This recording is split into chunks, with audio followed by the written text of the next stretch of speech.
Good afternoon, everyone. This is John Shaw, the director of the Public Policy Institute at Southern Illinois University. Thank you for joining another edition of our series, Understanding Our New World. And we're privileged today to be joined by one of America's top foreign policy experts, Richard Haass, the president of the Council on Foreign Relations based in New York City, one of the leading international affairs groups in the country. Richard has a remarkable career in government, in academics, in the think tank world. As far as government goes, he's served on the National Security Council, the Department of Defense, the Department of State. At the Department of State, he worked under Colin Powell and presided over one of the really important jobs, the Office of Policy Planning, which was created by George Marshall and George Kennan, one of the storied positions in American foreign policy. He's written prolifically, the author of more than a dozen books, and we're here to talk about one of his newest book called The World. It's a terrific book about the world, and we will talk about that at some length. We're also going to talk about an essay that he's written in the current edition of Foreign Affairs, the lead essay on the current circumstances. So Richard, thank you so much for joining us. Well, John, thanks for having me. Good to be with you and your colleagues and others at the Simon Institute. And no shortage of material I expect for the two of us to discuss. Absolutely. Well, Richard, when we think of foreign policy books, the genesis of them, we think about ideas that are coming out of a spirited discussion at a think tank or dueling essays in a foreign affairs magazine. But this book emerged from a fishing trip, a conversation you had with a friend on a fishing trip. Tell us about the fishing trip and especially about the conversation that prompted this book. Happy to. Sure, but truth in advertising here, full disclosure, I am not much of a fisherman, much prefer golf. But this day, about a decade ago, I found myself on a boat right off of Nantucket, met this young man about to go into his senior year at Stanford, computer sciences major, like many of his colleagues at Stanford. And what quickly became apparent, to make a long story short, is that he was going to graduate from Stanford in a year with virtually no background in economics, history, politics. And it's not that Stanford doesn't offer dozens, indeed hundreds of courses in those areas, but like as is the case at so many of our universities now, the average student is, say, required to choose 2 or 3 out of 50 courses in order to check this box or fulfill that requirement. So he was going to essentially leave the campus with this degree. That's one of the most prestigious in the world, essentially being illiterate about the world he was going to enter. When I went back to the council in New York afterwards, it became clear that he was anything but an exception. Turns out you can graduate from virtually any high school in the country, and there the courses mostly aren't offered. And from any 2 or 4 year college, where again the problem is that while the courses are offered, they're not required, and you can usually navigate your way around them. And then there's the tens of millions of Americans who don't go to school after 10th grade, much less college. You can turn on the nightly news, and you will not be any wiser about the world. You can go to the internet and you can find lots of stuff about the world. The problem is you can also find lots of stuff about the world, and a lot of it is just simply flat out wrong, and there's no one there saying read this, ignore that. So what I decided to produce in order to help narrow this gap between what I thought the average person, the average citizen needed to know and what he or she did know was to write what the Brits would call a primer. We would call a primer. Don't ask me to explain why that pronunciation difference. And it's about that simple. My goal is, I'm old-fashioned Jeffersonian here. I believe that we need an informed citizenry. That's the only way to hold elected officials to account. This November, when people go to vote, or if they vote before, whoever they're going to vote for, whoever wins this election, he is going to have enormous influence over the world. And that world will have enormous impact on our lives, as we're learning the hard way with COVID, as we learned the hard way on 9/11, as we're learning the hard way with climate change. And my goal again is to have people be more, to simply be more informed so they can make, I believe, better decisions. Well, Richard, you talk about sort of the time it took to develop this book, and you recalled a situation, I think when you were in college in Oberlin, you attended this wonderful lecture by a religion professor, and you went up afterwards and said, well, sir, how long did it take you to prepare that? And he said, 30 minutes and 30 years. In a certain sense, this book is the same way. I mean, this is a culmination of all you've been thinking and writing about for decades, isn't it? Absolutely. And he was the best professor. And he actually launched me on my career because I studied, in this case, New Testament, which was the Testament, as I often describe it, the one we didn't get to in our house. Then I went off to the Middle East with him to do archaeology. Decided I didn't want to look at broken pottery my whole life, so I became a modern Middle Eastern studies major. Then decided to broaden out into national relations, and the rest is what I've now done for 4 decades. This, though, was particularly hard. In your introduction, John, you mentioned other books. I've written a dozen or so books, and those are essentially books for people who are already inside the foreign policy debate. They read foreign affairs, and you can assume a lot. You can assume some interest. You can assume some knowledge. This book assumes neither. Essentially, this might be the first book that anybody is exposed to. It might be the only one. And what I was trying to do was not win an argument, but rather simply create a foundation, hopefully whet people's appetite so they go on for more. But even if not, give them some of the basics, some of the fundamentals to understand why the world matters, why what goes on out there is not foreign, even though we call it foreign policy, how the United States in turn can influence the world. So there's a kind of loop, our influence on the world's influence on us. And if I have any policy messages in the book, and I try to keep them to a minimum, it's really two. One is that, like it or not, the world matters, and isolationism is folly. We can ignore the world, but it won't ignore us. And second of all, that anything we can do ourselves, we can do better with others. That multilateralism, in whatever form you might want to design it, is preferable to unilateralism.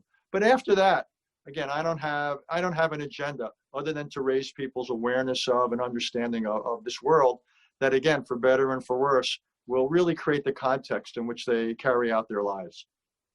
And the book it's structured with sort of 4 main sections. The first is the history piece from about 1618 to 2018, so a big chunk of world history. The second, kind of a travelogue on the region's world, focusing on the 6 major regions. Then the piece on global challenges, and then finally world order. And I want to maybe talk mostly about global challenges and world order, but feel free to insert the history as you will. But one of the things that I was most struck about was the discussion on globalization, because the term is used so loosely and so frequently over the last 2 decades. And I want to read a couple sentences that you wrote and just kind of have you expand on them. But you say, globalization is about flows, often vast in scale and fast in speed, of just about everything you can think of, from people and emails to viruses and carbon dioxide across the world and across borders. It is important to underscore that what globalization is not. It is not, with few exceptions, a policy preference. Globalization is a reality. It is both good and bad, benign and malign. Play off that, because there's so much of the debate is about, are you for globalization or against it? Well, thanks. Look, I won't claim I can improve upon what I just wrote, nor do I disagree with it.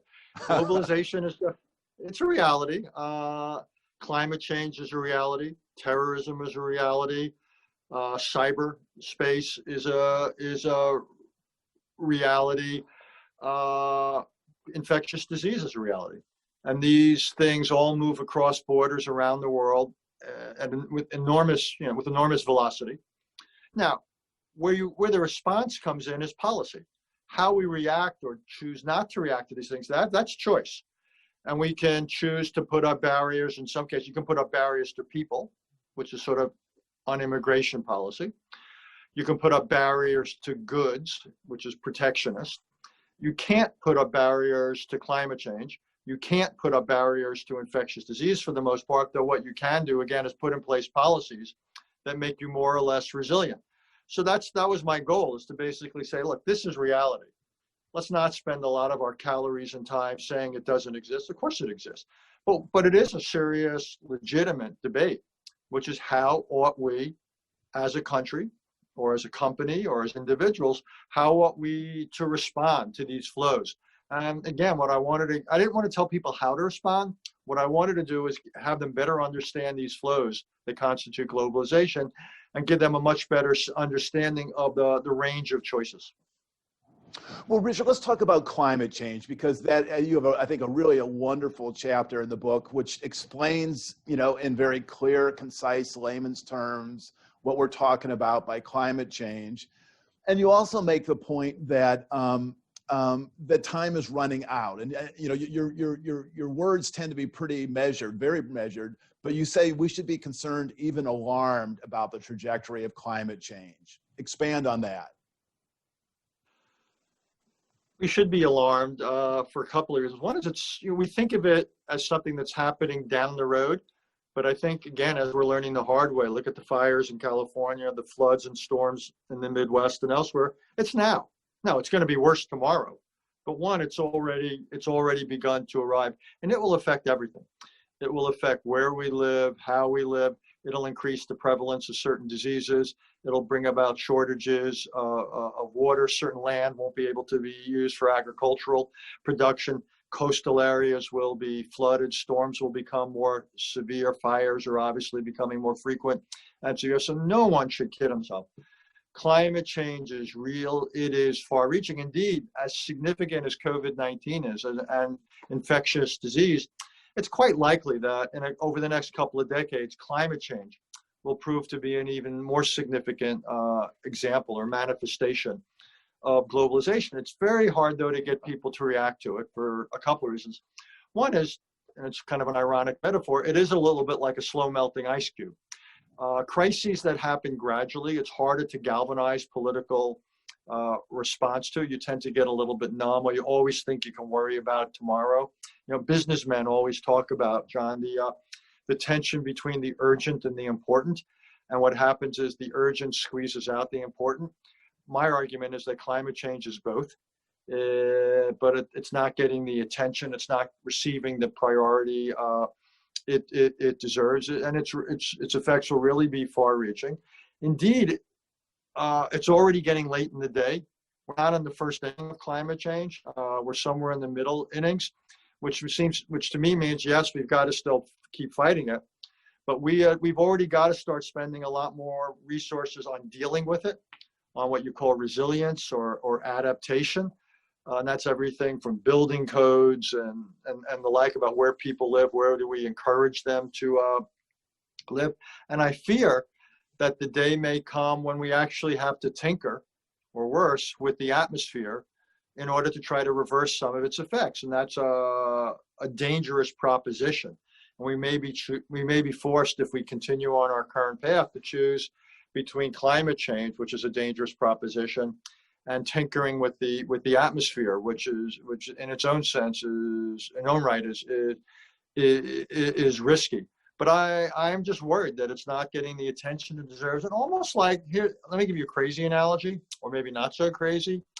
I worry that climate change has almost become like face masks, for reasons I don't quite claim to understand. Denial of climate change, just like resistance to wearing face masks, has become something cultural, something political. It becomes a form of resistance against not listening to experts. It becomes part of this anti-science conversation in this country. And we're going to pay a price for it. Whether you believe in climate change or not, climate change won't distinguish. And we are all going to pay a collective price for the inadequacy of our and the world's response to it. 30 more seconds. Very quickly then people say, well, what should we be doing? And I would just say that even though I think we made a big mistake by opting out of the Paris process and agreement and all that, no one should kid himself. Even if we were to re-enter, that is woefully inadequate. We need to have a much bigger conversation about what to do with this, because so far all the international arrangements in place fall far, far short of what is required. Well, in your book, Richard, it's not a central point, but you talk about just this notion of geoengineering, and it's kind of almost a Star Wars type of response. And it seems like maybe people are kind of intuitively thinking that, okay, at the end of the day, we haven't done all the prudent things, but science is going to bail us out, and they're going to come up with some magic ray that slows this process. I mean, in layman's term, what actually is geoengineering? What are we talking about? What geoengineering is to do things that basically contribute to cooling of the earth, so it offsets the warming that's happened over previous years, decades, and centuries. The most common ideas have to deal with putting particles into the atmosphere that reflect the sun's light, and as a result, less light and heat reach the earth. Therefore, we begin to cool. So again, it counters what is happening, but we don't know how effective it would be, and we don't know whether first having heated the earth and then having cooling the earth, how that will work. We shouldn't assume that if we've heated the earth by several degrees and then we go ahead and cool it by several degrees, that we're back where we started. Maybe, maybe not. So this is a high school science experiment on the most colossal of scales imaginable, with the stakes being sky high. So I'd rather not get to the point if we could avoid it, but that would mean now really accelerating our efforts both to mitigate, to work against climate change, and to adapt to the climate change that's already baked into the cake, and we're not doing it. And it's sad also, I think, that so much of the take climate change seriously argument has now morphed into doing things that are economically bad for us. I'm prepared to make the argument that we can and should do things vis-a-vis climate change that are actually good for us economically. It's an artificial trade-off. But again, that's not where the debate is. Well, Richard, you also have a really excellent chapter on public health, and you obviously wrote this text before COVID, yet in many ways you anticipated it. I mean, you say, a large-scale global epidemic, a pandemic, cannot be discounted. In the realm of contagious diseases, little stays local for long. Given what's happened, are you evaluate how the world has responded to COVID-19? Look, it's frustrating. I'll be honest with you. It was predicted by lots of people, not just by me. It was predictable. We've had any number of other infectious disease outbreaks, whether it was a century ago or in recent years. But at every step of the way, either countries or the world has failed. China did not meet its international obligations in the first month or 6 weeks of the crisis in China. The World Health Organization clearly came up short in how it responded. The United States has come up short in how we've responded. So at every step of the way, this is an experience to me of unbelievable frustration. It's also been unbelievably costly. We are where we are, though. So I think the lesson here is, what can we do now to try to get COVID-19 under control, and what we can do in the future. And to me, John, the best parallel, almost in terms of mental framing, is to think about this as a parallel to terrorism. We can't eradicate it, we can't eliminate it, but we can reduce the threat it poses, and we can reduce the threat it poses to us physically, but also economically and socially. And that means rebuilding the global health machinery. So rather than, I would argue, withdrawing from the World Health Organization, we ought to be inside it to make it better. And if we can't make it better, because sovereign governments won't let us, then we ought to create some new machinery. We ought to be, putting into place all the behaviors that we know work, including but not limited to masking. Much better testing ought to become a much bigger priority, so we could get immediate local results. Hopefully some therapeutics will come along that make the disease less powerful to those who do come down with it. And obviously one is hoping that vaccines come along, but even if and when a vaccine does come along, it won't be a solution. Just like you can't eradicate terrorism, but a vaccine will not allow us or enable us to eradicate COVID-19 or other infectious diseases, but it'll be a valuable tool. It will reduce vulnerability, it will reduce prevalence in the population. So we're gonna need an approach that has the entire toolkit. And the goal, it seems to me, a reasonable goal, is not to eliminate the risk, but it's to manage the risk, to tamp it down. So the threat it poses, again, to our way of life, our economy, our physical health, is minimized. And I think that is possible. That ought to be the goal for global health. The other thing I'd say about global health is I spent a lot of the chapter on it, not writing about infectious disease.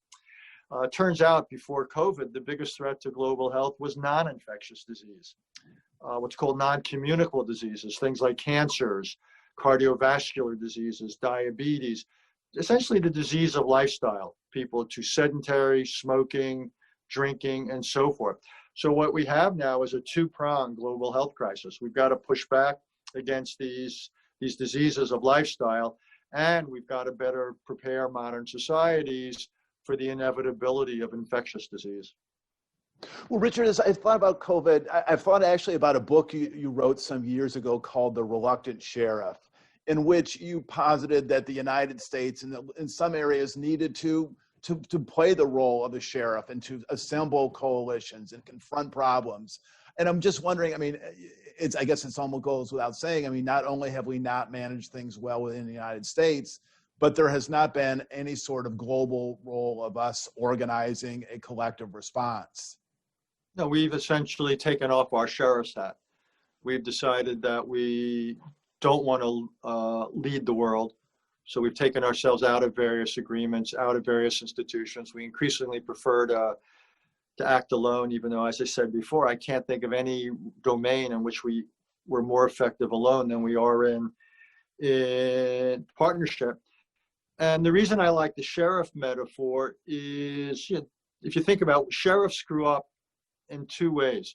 One is in the Wild West. So this is a world before there were all sorts of national governmental institutions, and that's the nature of international relations.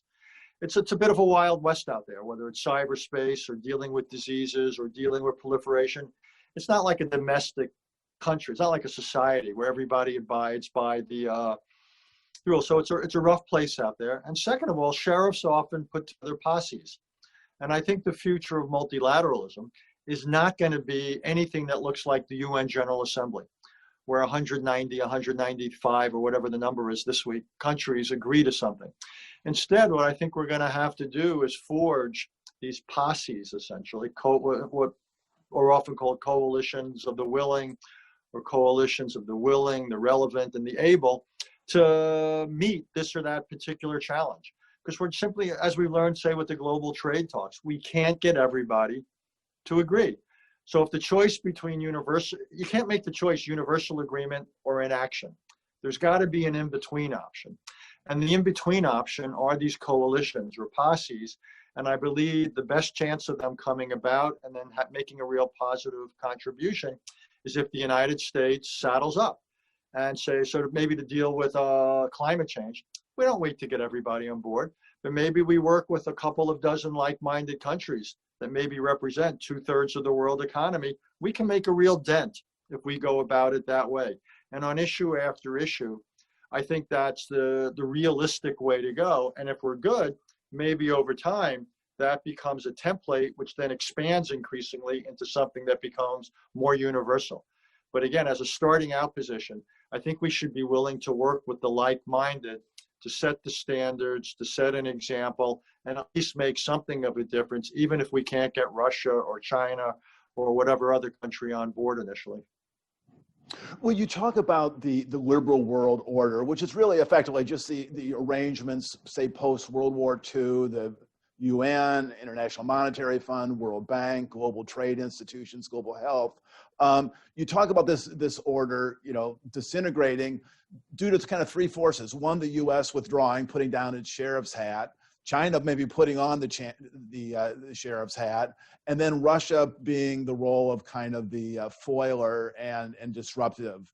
I mean, it seems like you have three really powerful forces that are kind of gnawing away at this system.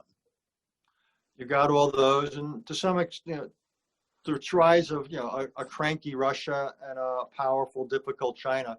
In some ways, that's brought about the revival of great power rivalry, and that becomes a problem. It's one of the reasons the UN is so often sidelined because of the vetoes. The United States, you mentioned the reluctant sheriff, that we've become much more reluctant in ways. Originally I used the model 20, 30 years ago. I had no idea of just how reluctant we were ultimately going to come. And then also what we've been alluding to, all the emergence of all these global challenges, and they have far outstripped the world's willingness or ability to come together to deal with them. And I think it's this combination of the rise of a powerful but difficult China and Russia, these global issues that we've not figured out how to deal with, and the United States that's more reluctant to act as it has acted for the best part of the last, 70, 75 years. It's these things coming together that so explain why the world, to use at the risk of being self-referential here, and I apologize, why the world is in as much disarray as it is, and why the arrows in many ways are pointing in the wrong direction. Richard, you write in your book that there's a wonderful phrase you say, effective statecraft is conspicuously lacking. And that to me raises a lot of interesting questions. One of them, are we no longer producing the George Marshalls and Dwight Eisenhowers?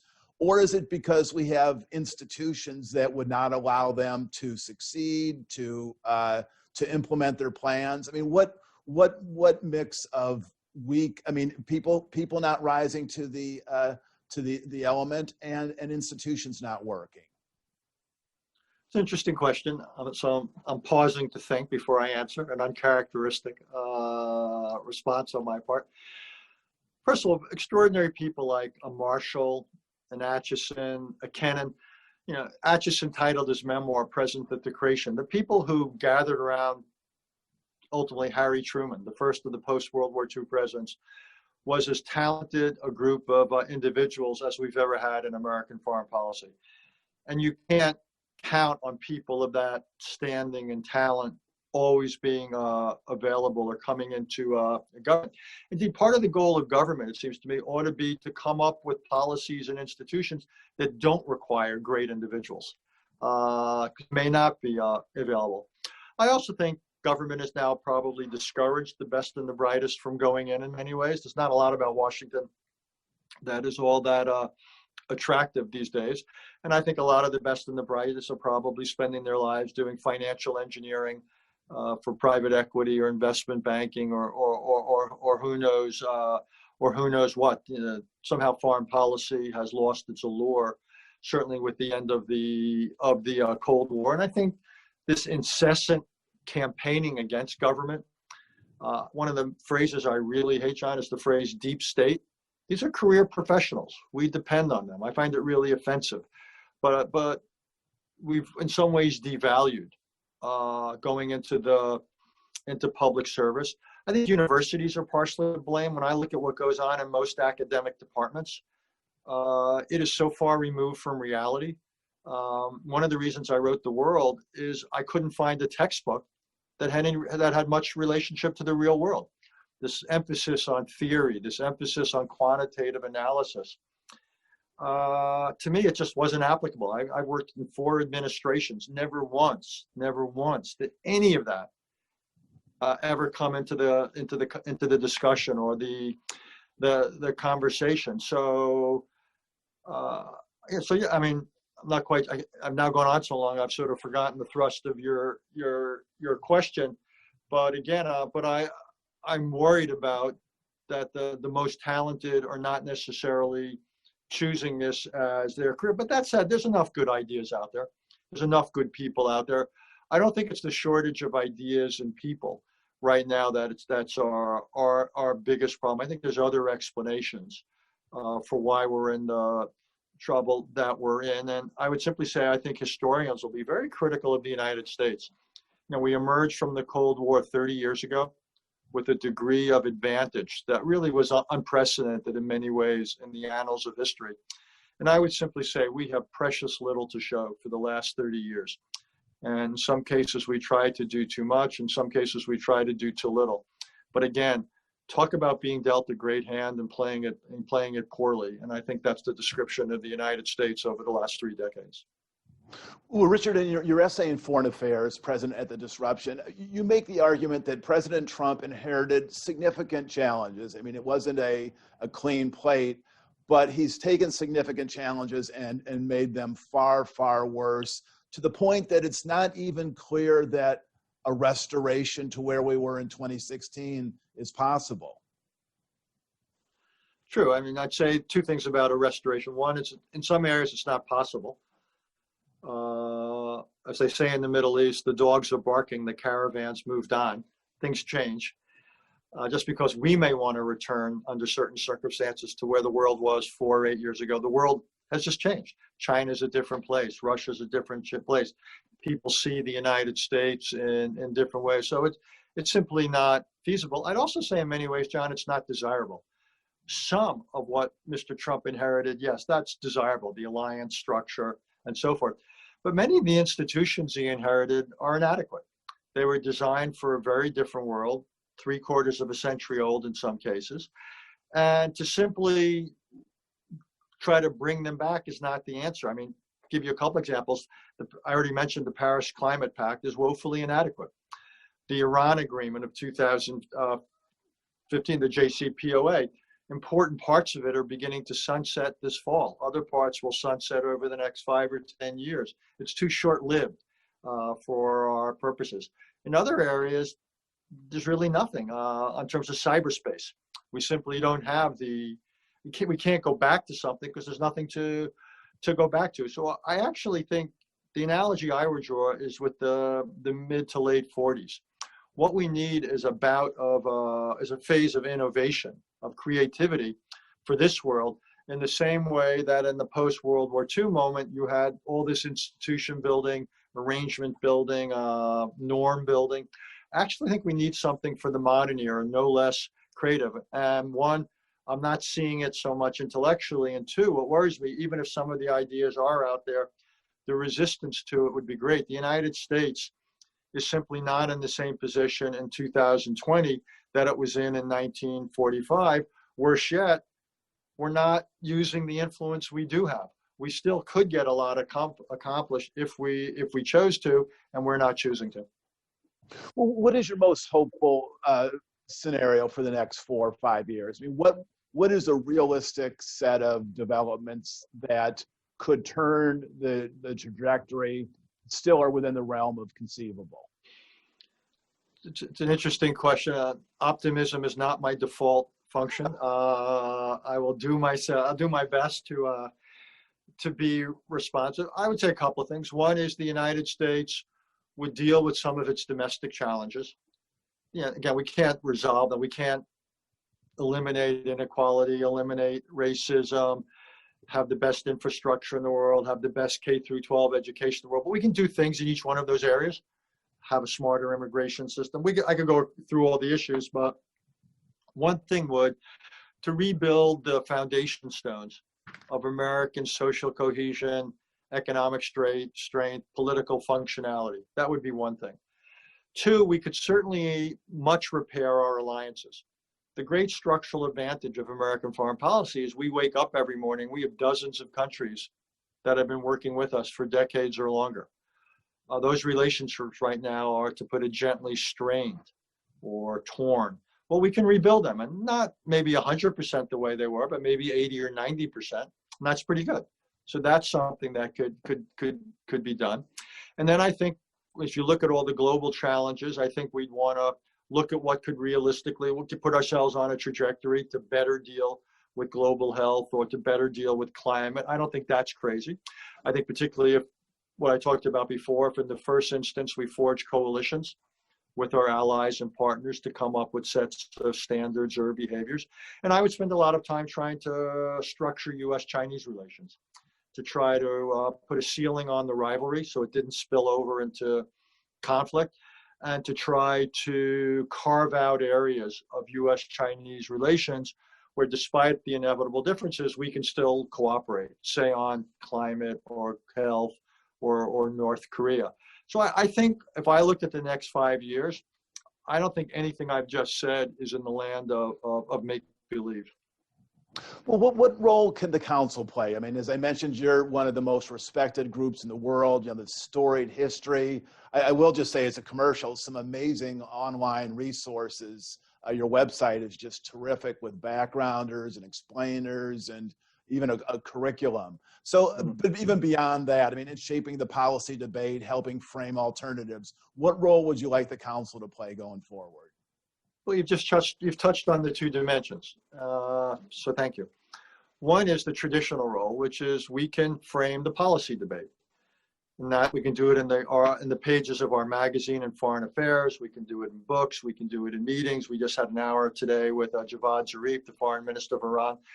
We can provide the analysis, provide the prescriptions for American foreign policy within the people who are part of that debate. So that's one thing. We've been doing it. Next year's our 100th anniversary. Been doing it for a century.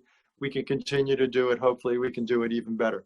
The other thing is new, and we started it about 10 or so years ago, which is the council can become a real resource for the American people who have not traditionally, most of whom have not traditionally been a part of this foreign policy debate. They didn't study it in school. They don't go straight to the international pages of the newspaper or choose to watch, or go to the websites devoted to it. So what we've tried to do in foreignaffairs.com and CFR.org mostly, on the council's website, what I try to do in this book was put out ideas and get them out there, information, analysis, so people, again, who haven't made this their life's work can get up to speed, can get a foundation. We are producing, as you said, an entire curriculum. We are providing all sorts of materials to the people who give sermons every week in churches and synagogues and mosques. We're helping governors and mayors. We're helping students. We're helping journalists. The whole idea is to be a resource in the traditional sense for the foreign policy establishment or elite, whatever word you want to use. And then secondly, to be a resource for the rest of the society. So that's what we're doing. We're trying to work essentially down two lanes. And I think, it's important to do both. I wasn't content with only doing the insider conversation. I wanted to do the outsider conversation. And, and a big part of, what we've done during my tenure at the council has been to develop that. Well, I mean, your career is interesting, Richard, because, I mean, as I mentioned at the outset, I mean, you've moved from government to think tanks, academics. I mean, I don't know to what extent there's been a grand plan. I suspect there's been a lot of fortuity that has kicked in. But do you think, I mean, people have often said that this is one of the real strengths of the U.S. system, is that you have this kind of cross-fertilization. You don't just have people who are in the foreign ministry their entire career. Do you think this is a strength that is actually giving dividends to the United States? 100%. The way I put it somewhat glibly is you never have to decide what you want to do when you grow up in this country. You can keep just doing it. And the whole concept, sometimes they're called in and outers, sometimes they're called straddlers. But I think some of the most gifted people, if you look at American foreign policy, I talked about the Truman years. Almost all those people were outsiders who came in. The Kennans or Atchisons, the Kissingers, the Brzezinskis, and others, Madeleine Albright. These are not career people. So one of the great advantages, I think, of the United States is we have openings. I mean, every president gets to a point, something on the order of, my numbers could be off, John, so don't hold me to it, but about 4,000 people at the upper levels of an administration. Well, that brings in potentially enormous talent. Well, not always, and I'd be the first to acknowledge that a lot of the people who have been brought in from time to time ought not to have been brought in. Too many of our ambassadors were simply campaign contributors who have no business representing the United States abroad. Too many people are brought in for reasons of political loyalty rather than their ability to really contribute to quality policy. So I understand how it's abused. But despite that, it's also been a great advantage for this country. It's also an important career message for younger people who may be watching this. It's not an all or nothing choice. So you can go down certain paths, and then at certain times in your career, you can plug in. So if you're a doctor or a lawyer or a business person, there's all sorts of opportunities at different junctures in your career to have a government experience. It's a fantastic experience. It's also a way to give back. So again, I hope people will think about it, that we take advantage of the flexibility that this country offers. Because also, think about it, if you're a young person, if you're in your 20s, you've got 40 or 50 years where odds are you're going to need to make a living. no one's going to do just one thing or just have one job. You're probably going to have 15 or 20 or 25 jobs during that 40, 50 year time span. Well, the idea that one or several of them would be in the public sector, I think is a fantastic experience for the individual, and I think it's great for the society. Great. Richard, we have a few questions that people have emailed in from across the Midwest and really the country. Mark from Springfield, Illinois is asking, how is the America's posture towards China likely to differ under a Biden administration versus a Trump administration? Look, it's a good question. In my previous job, I used to say I was in charge of policy planning, not policy predicting. So at the detailed level, I don't know. But my general take on that question is, don't assume it would be dramatically different. One is China, and Xi Jinping's China is different than his predecessor's China. It's much more assertive abroad. It's more repressive at home. It's more statist economically than his immediate predecessors. And if one looks at what the people who are advising Vice President Biden now, if one looks at what they're saying and writing, it's pretty tough towards China. So my own view is this relationship is going to have a lot of friction in it, regardless, or as some people persist in saying, irregardless of what happens this November. So I think, getting back to what I said before, coming up with a relationship where we push back where we must against China's real abuses of human rights, where it violates its international commitments, where it acts aggressively abroad, pushing back where we must.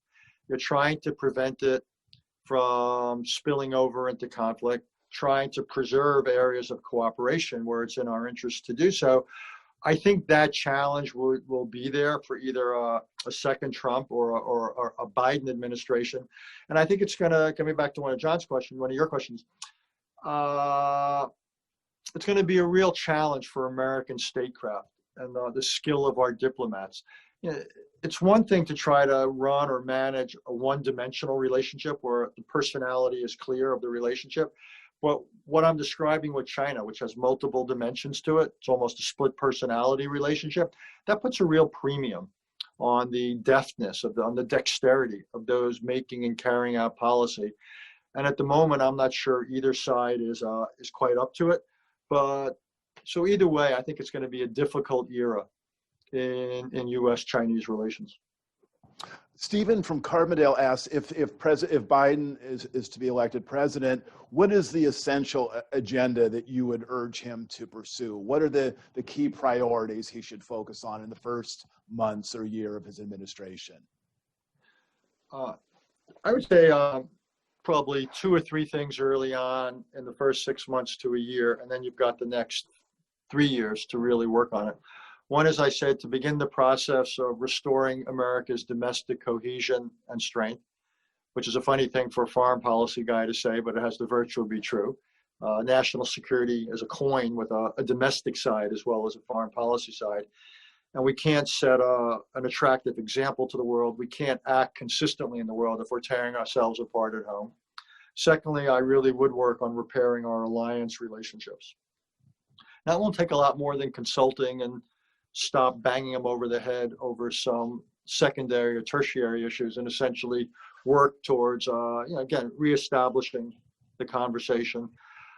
We should probably re-enter some of the institutions and agreements that we left. That can all be accomplished in the first 6 months or a year. Then you've got to spell out or kind of develop the details with China, with Russia, when it comes to climate change or cyberspace or a zillion other issues. The other thing, by the way, I do in the first month of the new administration, since I mentioned Russia, is I'd extend the U.S.-Russian nuclear arms control agreement. It's due to expire in February. The last thing on top of everything else we've got on our plate is we need a new round, a new era of U.S.-Russian nuclear competition. So I would extend for a couple of years the New START agreement, and then use that time to look at weapon systems that weren't captured by it, to look at China and other external actors. But at least for a couple of years, I would lock it in. Mike from Chicago asks, is Russia as dangerous as China? Interesting way of putting it.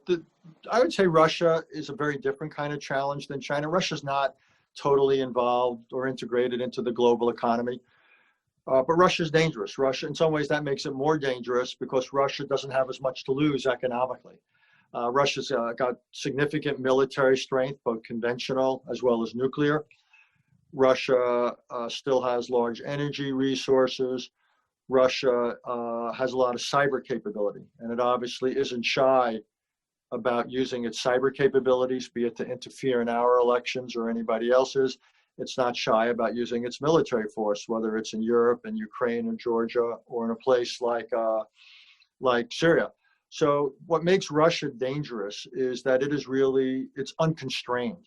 China's a different kind of challenge. I think China is a more profound challenge because it's a much more multi-dimensional challenge. Economically, it's competitive in terms of technology. It's truly global. So I think that China is a much more significant long-term challenger to the United States than is Russia. Okay. Nancy from Peoria wants to know, is the EU going to survive?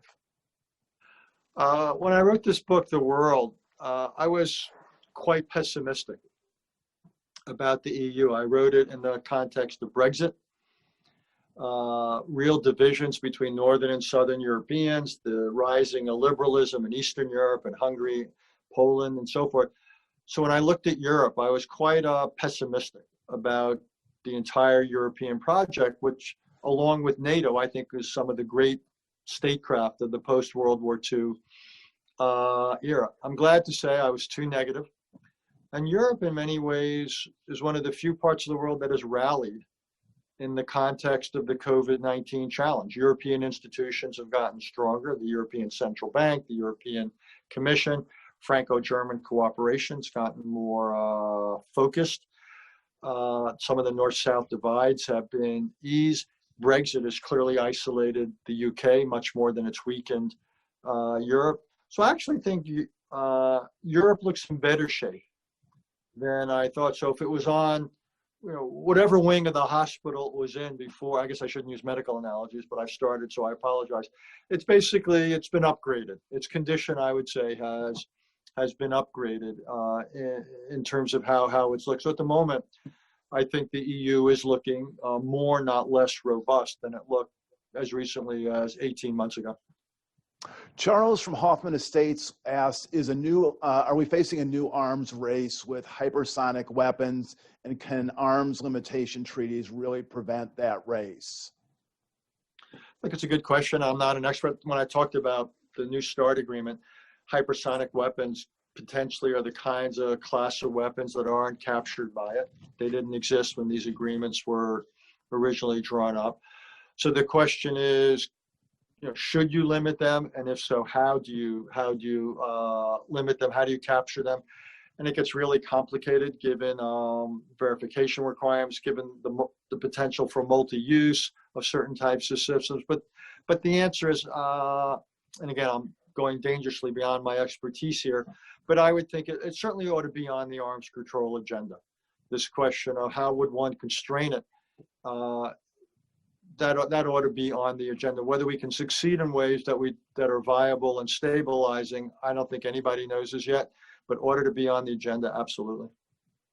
Richard, I've read almost all of your books. The one I haven't read is The Bureaucratic Entrepreneur. Tell me about the genesis of that book and what its main arguments are. How funny. So I used to teach at the Kennedy School of Government. This was back in the mid-'80s, late '80s, before I went into work for George Bush 41, the father. So I taught, among other things, international relations and foreign policy, but I also taught the basic management course at the Kennedy School of Government. This is the school for would-be government hands.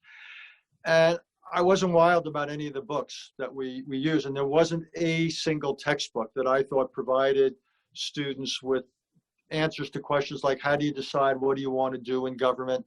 How do you get it done? How do you deal with bosses? How do you deal with a staff? How do you deal with your colleagues and so forth? So that is the book I wrote to help people when they went into either government or conceivably a business, a think tank, a university, any sort of management challenge. And I developed the idea of a compass. North is the people you work for, south is your staff, east are your colleagues, west are people outside your organization who you've got to try to influence. And it's basically a how-to book on, again, how to figure out what you want to do and how to increase the odds you might actually get some of it done. Oh, great. Well, I will definitely track that down. Well, let me ask you finally, Richard. I mean, you've written a book about the world. Where do you go from here? How do you, when you go on your next fishing trip and start thinking about books you want to write, or what are you thinking? Is there a topic that presumably a slightly narrower topic that is pulling you in, or? First of all, it's a really gracious way of calling me immodest, and I want to thank you for that, for that kindness. My real advice before any future fishing trips is Dramamine. I'll definitely partake of that. I don't know. I'm thinking about it. I mean, I've got to do the paperback edition of this. I'll probably do an updated version of my last book, A World in Disarray.